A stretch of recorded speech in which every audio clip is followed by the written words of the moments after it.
नमस्कार। चलिए आज सीधे चलते हैं भारतीय लोकतंत्र के इंजन रूम में, यानी हमारी संसद में।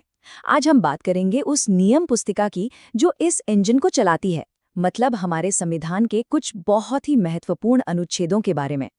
ये सिर्फ कुछ प्रक्रियाएं नहीं हैं, बल्कि ये वो गियर्स हैं जो हमारे लोकतंत्र की पूरी मशीनरी को सही तरीके से चलाते हैं।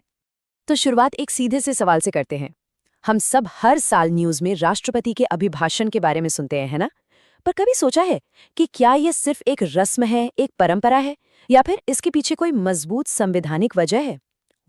आज हम इसी पहेली को सुलझाने वाले हैं। चलिए सबसे पहले समझते हैं कि राष्ट्रपति की आवाज संसद तक पहुंचती कैसे है। संविधान हमारे राष्ट्रपति को सीधे संसद से बात करने की शक्ति देता है, और ये शक्ति आप कह सकते हैं कार्यपालिका और विधायिका के बीच एक बहुत जरूरी पुल का काम करती है। तो सबसे पहले आता है अनुच्छेद 86। आप इसे राष्ट्रपति का एक खास कम्युनिकेशन टूल समझ सकते हैं। इसके तहत राष्ट्रपति जब चाहें किसी भी एक सदन को या दोनों सदनों को एक साथ एड्रेस कर सकते हैं। लेकिन इसकी सबसे पावरफुल बात जानते हैं क्या है? वो किसी भी पेंडिंग बिल या किसी भी जरूरी मामले पर सदन को एक मैसेज भेज सकते हैं, और सदन के लिए उस मैसेज पर विचार करना जरूरी हो जाता है। ये एक बहुत बड़ा संकेत होता है। लेकिन रुकिए, बात सिर्फ इतनी ही नहीं है। जहां अनुच्छेद 86 राष्ट्रपति को एक ऑप्शन देता है, एक विकल्प देता है, वहीं संविधान में एक और अनुच्छेद है जो कहता है कि कुछ भाषण तो देने ही पड़ेंगे। वो वैकल्पिक नहीं बल्कि अनिवार्य है। और वो है अनुच्छेद 87। यहाँ भाषा पर खास ध्यान दीजिएगा। शब्द है करेंगे, कर सकते हैं नहीं। ये एक संवैधानिक कर्तव्य है जिसे टाला नहीं जा सकता। इसे विशेष अभिभाषण कहते हैं, और इसका मकसद बिल्कुल साफ है, संसद को ये बताना कि इस सत्र के लिए उन्हें बुलाया क्यों गया है।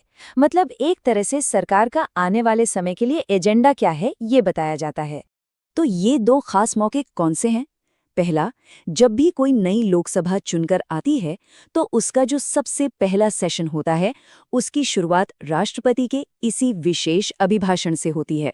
और दूसरा, हर साल का जो पहला सत्र होता है, जिसे हम आमतौर पर बजट सत्र के नाम से जानते हैं, उसकी शुरुआत भी राष्ट्रपति के इसी अभिभाषण से होती है। अब जरा स्क्रीन पर ध्यान से देखिए, क्योंकि ये वो हिस्सा है जहां से परीक्षाओं में अक्सर सवाल बनते हैं। अनुच्छेद 86 और 87 में आखिर फर्क क्या है? सीधी सी बात है। आर्टिकल 86 एक सामान्य और ऑप्शनल अधिकार है, जबकि आर्टिकल 87 एक विशेष और अनिवार्य कर्तव्य है जो सिर्फ और सिर्फ दो खास मौकों पर ही होता है। ये अंतर याद रखिएगा। ठीक है, तो राष्ट्रपति की बात तो हो गई। अब देखते हैं कि संसद के अंदर कुछ स्पेशल प्लेयर्स को क्या अधिकार मिले हैं।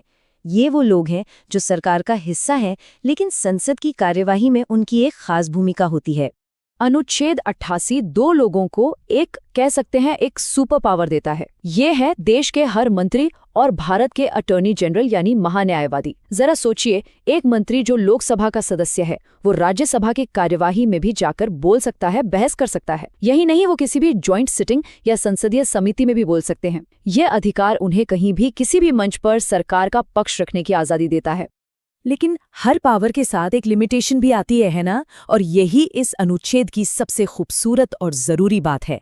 ये मंत्री और अटॉर्नी जनरल हर जगह बोल तो सकते हैं, पर जब वोटिंग की बारी आएगी तो वो सिर्फ उसी सदन में वोट कर सकते हैं जिसके वो असल में सदस्य हैं। अटॉर्नी जनरल तो कहीं भी वोट नहीं कर सकते। ये शक्ति और जवाबदेही के बीच एक बेहतरीन संतुलन है। चलिए अब लोकसभा से निकलकर ऊपरी सदन यानी राज्यसभा की तरफ चलते हैं। आइए देखते हैं कि संविधान के हिसाब से इसके लीडरशिप का स्ट्रक्चर कैसे तय किया गया है। यहाँ एक बहुत ही अनोखा संवैधानिक सिस्टम देखने को मिलता है। राज्यसभा के नेतृत्व को समझने से पहले एक शब्द समझना बहुत जरूरी है, पदेन, या अंग्रेजी में एक्स ऑफिशियो। इसका बहुत सीधा सा मतलब है पद के आधार पर, यानी आपके पास एक पद है और उस पद पर होने की वजह से ही आपको दूसरा पद अपने आप मिल जाता है। कोई अलग से चुनाव या अपॉइंटमेंट नहीं होता। और बस यही सिद्धांत लागू होता है अनुच्छेद 89 क्लॉज 1 में। ये साफ साफ कहता है कि जो भी व्यक्ति भारत का उपराष्ट्रपति चुना जाएगा, वो ऑटोमेटिकली यानी पदेन राज्यसभा का सभापति यानी चेयरमैन बन जाएगा। उनका उपराष्ट्रपति का पद ही उन्हें राज्यसभा का सभापति बनाता है। लेकिन उपसभापति यानी डेप्यूटी चेयरमैन के मामले में कहानी थोड़ी अलग है। यहाँ पर पदेन वाला सिस्टम नहीं है। राज्यसभा अपने ही सदस्यों के बीच से किसी एक को अपना उपसभापति चुनती है। मतलब डेप्यूटी चेयरमैन राज्यसभा का ही एक सदस्य होता है जिसे सदन चलाने की एक अतिरिक्त जिम्मेदारी दी जाती है। ठीक है, तो उपसभापति को चुन तो लिया गया, पर क्या वो हमेशा के लिए उस पद पर रहते हैं? बिल्कुल नहीं। तो चलिए अब ये देखते हैं कि वो अपना पद छोड़ते कैसे हैं या उन्हें पद से हटाया कैसे जा सकता है। इसके लिए भी संविधान में साफ नियम है। अनुच्छेद 90 में इसके 3 साफ-साफ रास्ते बताए गए हैं। पहला, अगर वो राज्यसभा के सदस्य ही ना रहे तो उनका उपसभापति का पद भी चला जाएगा। दूसरा, वो चाहे तो खुद ही चेयरमैन को अपना इस्तीफा सौंप सकते हैं। और तीसरा, जो सबसे अहम है, उन्हें राज्यसभा के सदस्य एक प्रस्ताव पास करके उनके पद से हटा भी सकते हैं। लेकिन ये जो तीसरा तरीका है ना, यानी पद से हटाने का, वो इतना सीधा नहीं है। संविधान ये पक्का करता है कि ये प्रक्रिया जल्दबाजी या मनमाने ढंग से न हो, इसलिए इसमें एक बहुत ही जरूरी शर्त रखी गई है। और वो शर्त है ये, नंबर 14, 14 दिन। उपसभापति को हटाने का कोई भी प्रस्ताव सदन में लाने से कम 14 दिन पहले एक नोटिस देना अनिवार्य है। ये 14 दिन का समय उन्हें अपना पक्ष तैयार करने और अपनी बात रखने का मौका देता है। ये प्राकृतिक न्याय के सिद्धांत को सुनिश्चित करता है।